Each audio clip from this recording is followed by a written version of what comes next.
Summer na naman kaya marami naghahanap ng pasyalan para sa pamilya at mga kaibigan. Kaya samahan ninyo akong puntahan ang White Rock Beach Hotel and Water Park sa Subic, Zambales. Nasa 3 oras ang biyahe magmula sa Metro Manila papuntang White Rock Beach Hotel and Water Park sa Subic. Kasama na dyan ang stopover. Hi guys! So summer na naman, so company outing time. Nandito kami ngayon sa White Rock Resort sa Subic, Zambales.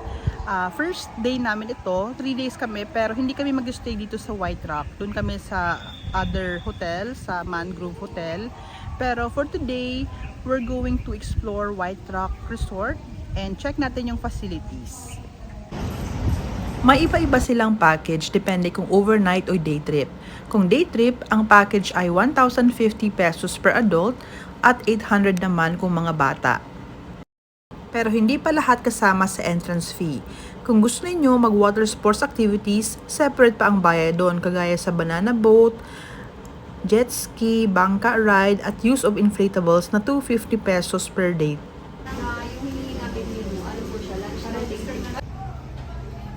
So malaking complex itong White Rock Resort.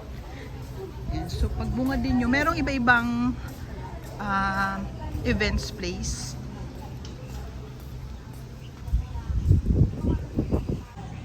Malaki yung resort.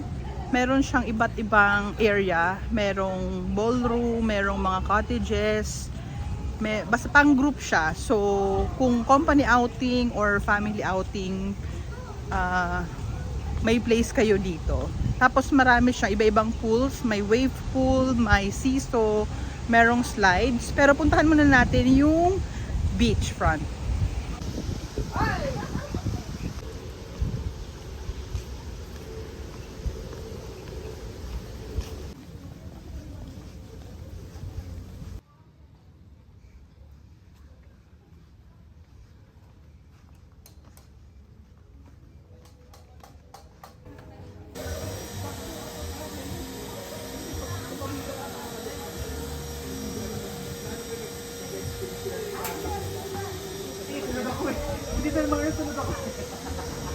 Ito naman yung inflatables na sinasabi.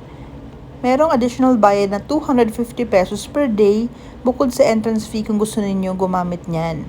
Bukod sa inflatables, meron pang ibang pwedeng gawin dito.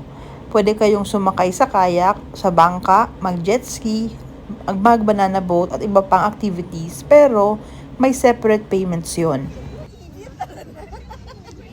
So, dito sa side na to yung mga beach area.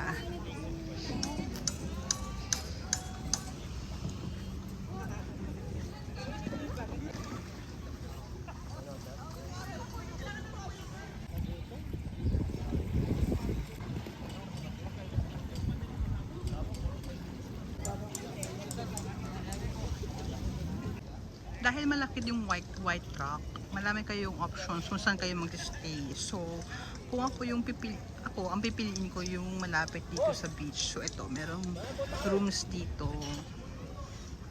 Sa harap niyan, yung beach, tsaka yung inflatable. Ayan, ang dami-daming rooms. Tapos, meron pa dito sa dulo.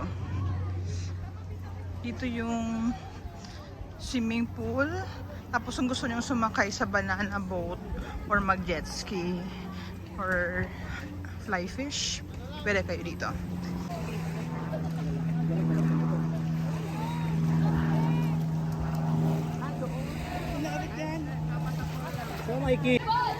Ito yung infinity pool.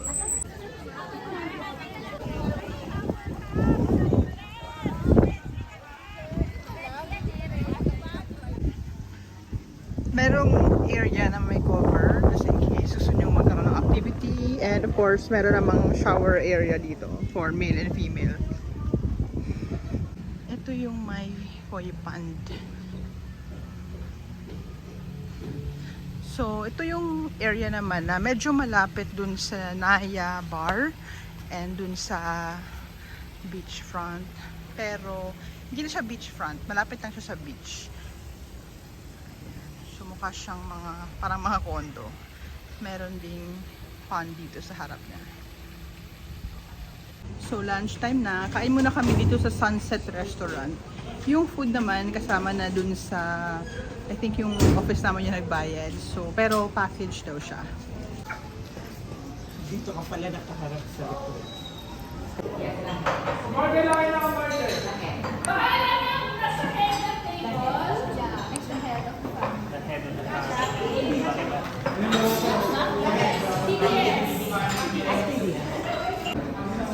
Ayan, so nasa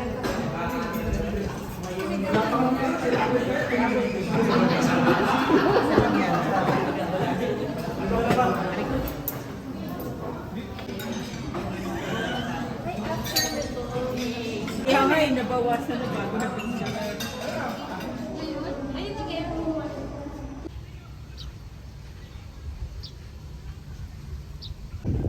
ang laki ng area ng resort na to. So marami pang ginagawa.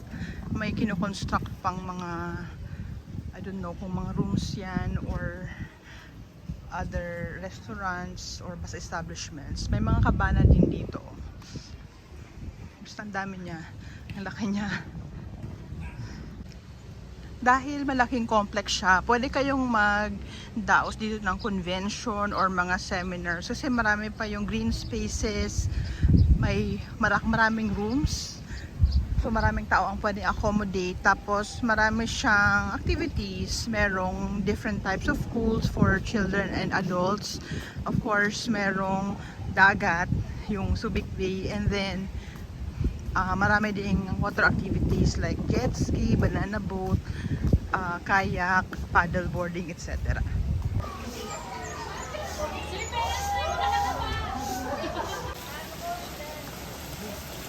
Marami namang area for children. Merong playground and then shadow. Ito yung wave pool pero Friday ngayon walang tao. Pero dito yan. Yan yung wave pool. Tapos doon naman yung ibang swimming pool. So yan yung wave pool. Dito naman sa area na to na malapit sa swimming pool, pwede kayong gumawa ng team building activities or team games. Dito kami naglaro nung hapon. Dahil family-friendly resort ito, hindi mawawala ng pwedeng gawin ang mga bata. Marami ditong shallow pools at meron ding playground. Meron ding mga slides so pwede ang bata at mga adults. Pet-friendly din ang resort so pwede kayong magdala ng inyong alaga. Pero of course, meron namang terms and conditions yan at meron ding bayad na 1,500 pesos ang alaga ninyo. Ito naman yung toilet and rinsing area. Tingnan natin. So very spacious siya.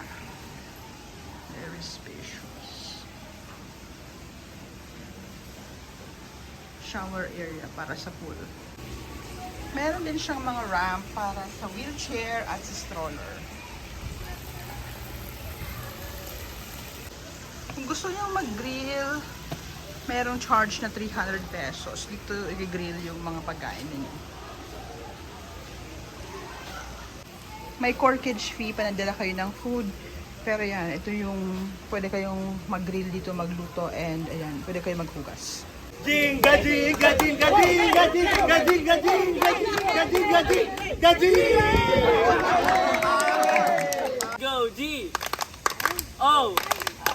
Overall review, maraming pwedeng gawin dito sa White Rock although may kamahalan siya dahil ang entrance fee ay hindi covered ang lahat ng activities.